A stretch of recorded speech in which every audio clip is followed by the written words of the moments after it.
Well, hello there, and welcome to another episode of Real Estate Investing with Jay Conner. I'm Jay Conner, the Private Money Authority, and the host of our show. If you're brand new to Real Estate Investing with Jay Conner, whether you're listening in on iTunes or Google Play or following us on one of our YouTube channels or Facebook live streaming, we're glad you're here. If this is your first time, we talk all about different kinds of real estate. Single-family houses, commercial, land deals, self-storage, anything to do with real estate investing. And again, if you're brand new, I'm known as the Private Money Authority because from 2003 to 2009, I was relying on local banks and mortgage companies to fund my deals. And I got cut off like the rest of the world did in 2008, 2009. And I learned about this wonderful world of private money. So I haven't missed out on a deal since 2009 for not having the funding. And so if you would like to get plugged into funding for your single family houses, I've got a free online training waiting for you to go to. So check it out after the show is over. Go on over to www.jayconner.com/money podcast. That's jayconner, jayconner.com/money podcast.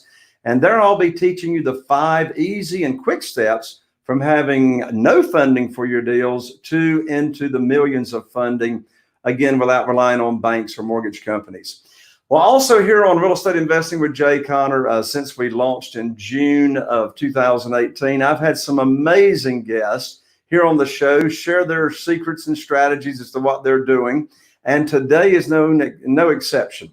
So my guest today, after 16 years as a firefighter and a paramedic, he launched his career rapidly becoming one of the nation's top real estate investors. So within his first few years, he had transacted millions of dollars of real estate and had become one of the nation's leading experts in both residential and commercial transactions. Well, his passion for business and real estate put him on the radar of A&E Television Network, as well as multiple news organizations like CBS, ABC, CNBC, Fox News, and CNN. In addition to that, the New York Times reported that his series titled Flipping Boston posted the highest ratings ever for the A&E network at the time of its airing. His greatest joy comes from being a husband and a father to 3 boys. And so with that, I'm so excited to have here on the show with us today, Mr. Dave Seymour. So Dave, welcome to the show. Hey, Jay, how are you, man? I tell you, it's funny. I listened to that intro and man, I sound pretty cool, and don't I? Scott, I'm gonna need for you to do a little edit right here because my internet has stopped working. So I've got to sign out and sign back in. So if you would, Scott, come to the forefront and keep Dave alive, and I will be right back. Oh, man, I miss him already. So I got to do this show without Jay. Is that what you're telling me, Scott? That's right. That's right. It's just you and me. So that's all right. It's all good, man. I can play this game. No worries. What part of the country are you in? What part of the country are you in? Oh, yeah, we're up in Boston, Massachusetts. It's where they threw the tea in the harbor. We've been going through a little bit of a heat wave up here right now. So it's an interesting time, man. I mean, the real estate game in Boston has always been incredibly fluid, and it continues to be. And I got to be honest, man, I'm questioning some of the common sense that people are using in the real estate marketplace right now. So I'm a super conservative investor. So you think people are being too aggressive? Yeah, man. I mean, look, people sometimes forget. I mean, I listened to Jay's intro, and he had his own challenges in 2007, 8, 9, 10, which we all did. And, you know, there were investors that folded up their tent and never came back out to play after that. And, hey, man, welcome back. We're good. I got kicked off the internet for some strange reason, and so ever since you started talking, I haven't heard a word you said. Don't worry, nobody listens to me, including my wife, Jay. So it's all good, man. No worries. So go ahead. Scott can edit this for us anyway, but so let's pretend like I just said welcome to the show, and you kick it off from there. All right, man. Well, I appreciate you having me on the show, Jay. Thank you for having me. It's a beautiful day in the neighborhood, even with all of the chaos and the craziness going on in the world, for sure. That's for sure, Dave. Well, now I'm really curious about how you got on the A&E network and got your show started. What was it called? Flipping Boston? Flipping Boston, yeah. So I was listening to your intro, Jay. It's kind of interesting that you developed a new source of capital for your deals because the market kind of went sideways, and I went through that same experience myself. I started investing. I was a firefighter, like you said on the intro there, for 16 years, but unfortunately, I had the financial intelligence of a donkey, and I didn't understand capital. I didn't understand how it worked. I'm just following the same plan that everybody else is, and I went to a seminar to learn real estate, and I'm a product of that seminar world.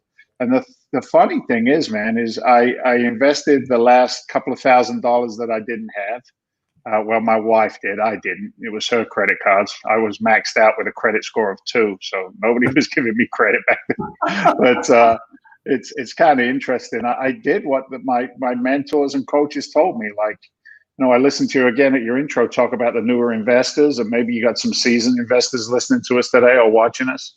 But I just followed what worked. And next thing you know, I've done 1 deal, 2 deals, 3 deals, 4 deals. I'm actually doing a little teaching myself.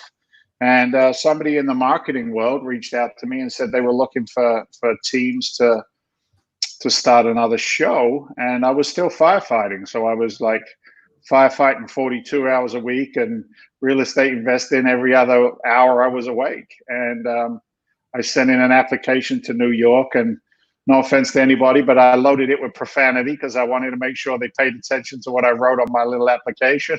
And yeah, they picked up the phone, and the guy was kind of laughing, and he said, "You're either a lunatic or a genius."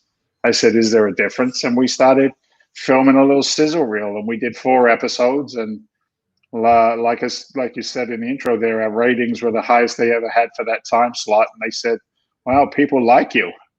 And I'm like, I was just doing it for fun. I didn't think it would ever go anywhere. And you can actually see the episodes on Amazon right now, Amazon Prime, Right. on their video section. Yeah. So me and Jeff Bezos struck a deal. No, we didn't. But you can find the episodes on there. And I got that reputation as an expert in the marketplace, and with that comes some really good relationships, and you find yourself sitting on Squawk Box and Fox News and all of that silliness. So it's kind of cool, man. It was a cool journey. That is really cool. So let me give you the 30,000-foot view question. That is, why did you choose real estate for yourself? Yeah.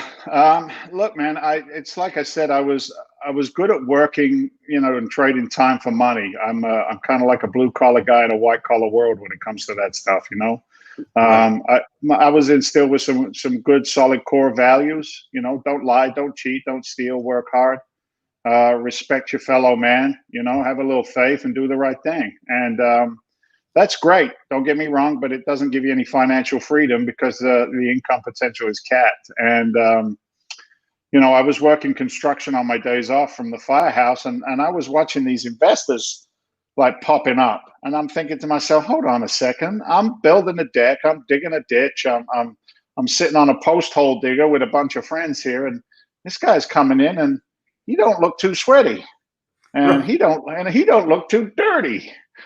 He looks like he's having himself a good old time. And his back don't ache, and I think his wife is probably happy as well, right? And It was the investors, man. It was the investors, and I found myself in a position where I was losing my house, man, because I made some bad decisions. And I always knew there was money in real estate. I never understood the stock market, invested in something that was imaginary. And I just went for it. I went to a seminar, and my wife invested in me, and I started doing what they said I should do, and the results followed afterwards. So real estate has been the biggest wealth builder in the history of our nation, period. And why should I reinvent the wheel? Why don't I just learn the processes and get in the game? And I took to it like a duck to water, man. I'm passionate about it. I love it. I dream about it all the time. So yeah. What year did you go to that first real estate investing seminar? Yeah, I went in early 2000 and late 2007, early 2008. Okay. So Right, I came out just as the crap hit the fan, man. Well, I tell you, we're, here in the midst of COVID-19 reminds me somewhat of what was going on in 2008, 2009, as far as, banks Yes, sir. tightening up and et Yes, cetera. sir. And it was a blessing in disguise for me back in 2008, 2009, because that's when I learned about private money. And when the banks cut me off within 3 months, I had more money at my disposal when I went out to raise money than I had when I had a line of credit at the bank. And Yeah. I'm experiencing somewhat the same thing going on right now. I mean, I just had a phone call last week from 4 guys that have a private equity fund that want to give me $5 million just to start doing business with them, right? They called me. I didn't call them, right? Yeah. Yeah. Had someone listening to my podcast here not too long ago. They were laid up in the hospital for 3 days listening to the podcast. They call my office and they want to lend me money. What a terrible problem to have, Jay. So now, how quick were you able to move once you got your education and start enjoying some success? Yeah, that's a great question, man. I'd love to tell you, 30 days and it was all fixed. I mean, that would just be a flat out lie.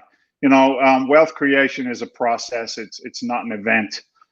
For me, it took me 12 months to 18 months to be what I call financially free. And what I meant by that was I was able to sleep 8 hours. I wasn't waking up at 3 o'clock in the morning, riddled with fear, doubt, and insecurity. So it took some time. It took a commitment and some traction. But to your point about 2008, I mean, I was telling people, because that's what my mentors told me to do, was to tell everybody what I was doing. And I was telling people, I'm a real estate investor. I'm investing. I can buy distressed assets, and I can put them back on the market. And I'm giving them the whole elevator pitch. And back then, a lot of people were like, "Oh, I'm so sorry that's what you have to do for work." Like, it was like a disease that we had as real estate investors in 2008 and 9. But like you, sir, I created an opportunity out of it. I became proficient at short sales. I became proficient at loan modifications. I became proficient at private lenders. I became proficient in helping people. And I found in my career, and I'm sure you'll testify to it as well, is the fact that the more time I spend helping somebody else, the better it ends up being for me. Right? Amen.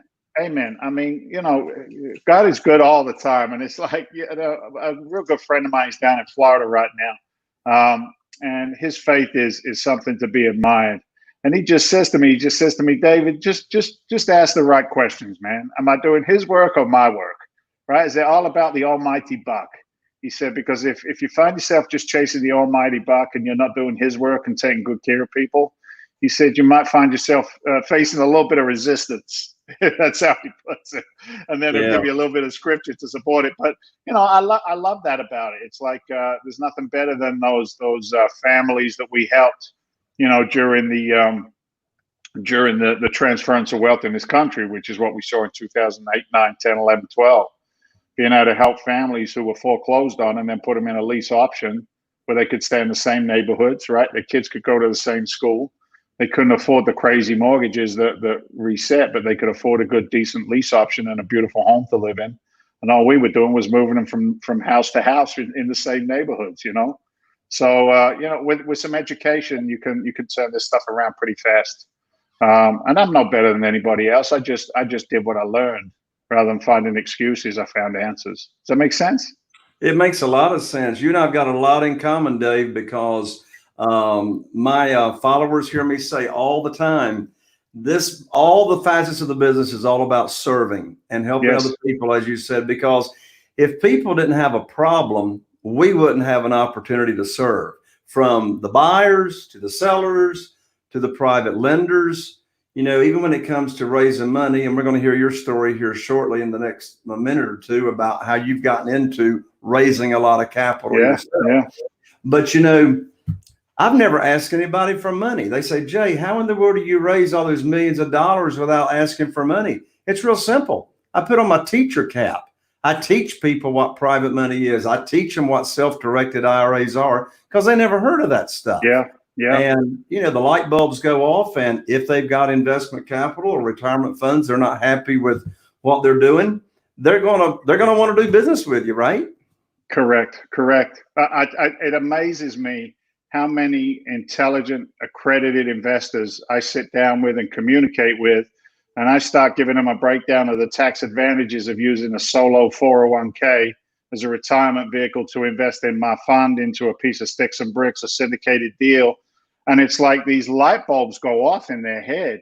And I don't know about you, you tell me this. I found that, you know, high finance, on occasion, it kind of brings an air of, you know, like they said, it's almost pretentious at times. Like you've got this additional vocabulary that they tend to use in high finance.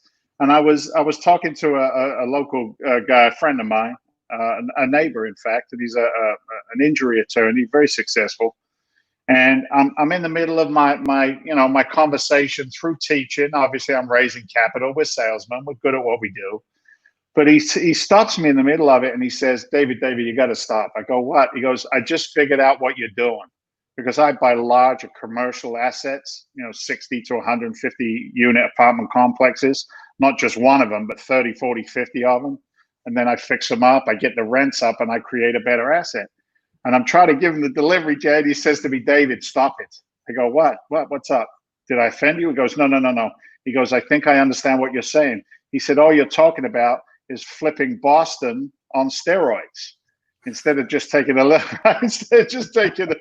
single family house and making that pretty, he said, you're doing 5,000 units and making them pretty, correct? I said, yeah, that's right, Kevin.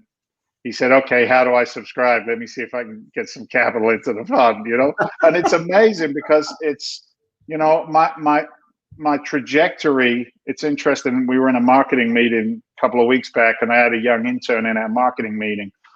And what we're doing right now is we have a private equity fund and we raise capital and we invest in multifamily assets, primarily in the Gulf region of Florida, but other markets. I mean, you guys in the Carolinas are in such a great position there. I mean, it's fantastic, the opportunities there. So maybe we should talk offline, Jay. But, you know, these assets allow us to go in there with what's called a core plus asset class, where we do, just like I said, we take these things and we make them pretty. But it never was that way. I mean, the first deal I did was a $5,000 wholesale transaction on a single family home. And I thought to myself what I'd had to do in the past to make $5,000. And then when I step out of the attorney's office, I'm waiting for the 5-0 to pull up and take me to jail, because it felt so bizarre to have a check for a house that I never owned. But I've learned along the way, to your point, to simplify it. You know, you lead by attraction, not by promotion. I turn away capital, Jay, because it's not a good fit. And, you know, again, the universe works in a wonderful way. If it's of service, which it is for us, because we help people with their long-term retirements, they get to invest in our fund. They get a preferred rate of return, targeted rates of return in double digits. And then for the life of the time that their capital is working with us, you know, they're north of targeted 20% returns on their money. So it's a real good asset class. And unfortunately, COVID has, or fortunately, depending on what side of the equation you choose to put yourself on, you know, COVID has given us a massive opportunity, because the buying is already there. The buying opportunities are right in front of us right now. And we're just hungry to take these assets down, help the sellers, help the tenants, help our investors. I get warmed up, man. I get on a roll. You got to stop me and ask me questions. Otherwise, I just keep going, man. No.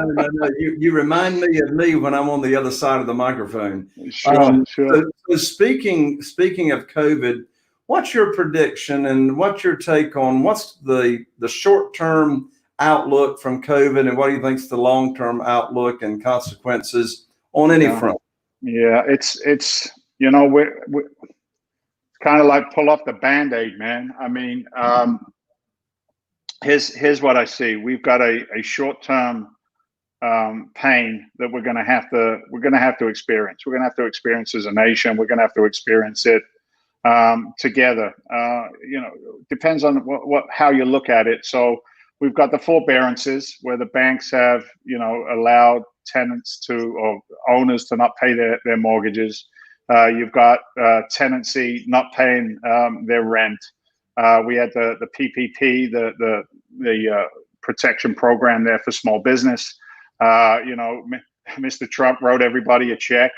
There's more capital coming out, which in its essence sounds great. And it's a difficult position, Jay. It really is, because it's like there's the one side of me that used to live paycheck to paycheck that understands how necessary that is. But then there's now the other side of me, the businessman, and I look at it and I say, well, there's no transference of services for that money. And if there isn't a true transference of services for that capital, it's almost like a house of cards. It's it's doomed to have a failure point and a stress point. And when we get there, we will see an increase in foreclosure. We'll see these challenges going forward, and we'll get through them. We're America. I'm an immigrant to this country. I came from England back in 1986. I was born in London, but I came to the greatest country in the world for growth, for economy, for the ability to really be the best we can be. So we're always going to overcome. So short term, I'm sorry, we're going to have to feel the pain. Long term, there'll be two kinds of people, just like there were in 2008, 9, 10. There'll be victims and there'll be victors. And I sense that we will be the victors, and that's not a moral battle. It's just an intellectual battle of finance and real estate and business. But to be on the other side of it as a victor, we have a greater opportunity to help the people who didn't come along the journey with us on the financial side. That's kind of my thought process on it, and that's why we're so bullish on our buying right now with investor capital, because everybody else is fearful. We go in there and we just get the good buying opportunities. Take a couple of minutes and tell us, in summary, your journey from, I suppose you started with single family houses. You mentioned Sure. Your first deal being a wholesale deal, and then you went to commercial, and now you are in the capital raising business, and you have a fund that people can take advantage of and invest in. Give us an overview of that journey of when, what, and why. Yeah. Well, we don't have nearly enough time, Jay. I've always tried to say it in 3 words, but it always comes out in 300 for some reason. It's like I said, man, I learned the fundamentals of real estate. First transaction was a wholesale transaction for a house I never owned, and I made $5,000. And I thought to myself, if it's legal, if it's honest, and it's ethical, I'm not going to do this once. I'm going to do it as many times as I can. And, you slowly get out of debt. And then I start doing a little bit of single family. Then I'm doing a lot of single family. Then I pick up that first 2-family unit, then a triplex, then a fourplex. Then I'm always got my eye on the commercial arena. So I was in a marketing meeting, as I was saying, and I had a young intern in there, and they said, why should anybody listen to you as a fund manager with $100 million invested in commercial real estate throughout the country, primarily in the Gulf Coast? Guy says, you're that flipping guy from TV. And I went, oh, from the mouth of babes. Kid wasn't no more than 21 years old, fresh out of college, came in as an internship, fresh out the mouth of babes. And it's interesting because I have always been involved in commercial real estate. Had a portfolio of about 110 doors at one time in Sanford, Maine, which is just north of here. A C-class property, C-class neighborhood. I learned very quickly that I just want to be the bank. I don't want to be the property manager. So, I've learned a lot along the way. I've coached people through large commercial transactions. I've rubbed elbows in the self-storage space. I've always avoided office and retail. How sad is it right now for leisure, office, and retail investing right now? It's a very hard time. So commercial has always been in my wheelhouse. It's always been my excitement button. And a friend of mine by the name of Walter Novicki reached out to me, raised about 125 mil in syndicated commercial deals in multifamily assets throughout the Gulf Coast. And he said, I want to bring you star power, is what he said. And I always giggle when somebody says that. He's like, well, you've got a national reach. He said, why don't we combine efforts, your team, my team, let's get together. and put the fund together. So the fund is now up. We're raising capital. We got a couple of acquisitions that we're about to take down. We're raising $100 million. We pay, like I said, a preferred return, a double-digit target returns to our investors. And it's an exciting time in the middle of all this chaos, Jay. You know, it really is. That is awesome. Thank you for giving us the overview. Now, you've got a free ebook for our audience and listeners. So what's the ebook that you're offering to everybody? Yeah, you can see right on the screen there, freedomventure.com. That's our front door to our website. Spend a little time there, learn a little while you're there. Scroll down to the bottom of that page and you'll be able to download a free ebook that I wrote with my property manager, a guy by the name of John Dessau. He's out of Chi-Town, Chicago. John manages approximately 3 million square feet of multifamily real estate. He's been an active investor himself for over 25 years now. We wrote that book together. It's called Unlocking the Code to Multifamily Investing. It's an easy read. It's not too heavy, but it'll give you the high points and it'll show why investors want to invest with us. It's protected. You know, there's a security there. They don't take the liability that most investors do, or actually own the assets themselves. They own a piece of the company that owns the assets. So it's a smarter play, big picture, for a lot of investors who don't have the time to get their hands dirty like we have in our careers, Jay. That's awesome. Well, it's been a pleasure to have you here on the show, Dave. Final parting comments. Yeah, just know that it's going to be okay. It's going to take us a little bit of time, and to always educate, don't speculate. Right? Work on the education. Understand what you're investing in, but don't be somebody who just analyzes all the time and doesn't do anything. All right, take a little action. Get off the couch and get in the game, because it's the best game that there is, I think. That's great. Well, there you have it, folks. Mr. Dave Seymour. Again, you can follow him, get the free ebook, and also find out about investing opportunities at www.freedomventure, FREEDOM Venture, VENTURE.com. Thanks again, Dave. Good to have you on. Appreciate you, man. Thank you. God bless. Have a great day. All right, there you have another show, folks. I'm Jay Conner of the Private Money Authority, wishing you all the best. Here's to taking your real estate investing business to the next level. We'll see you on the next show.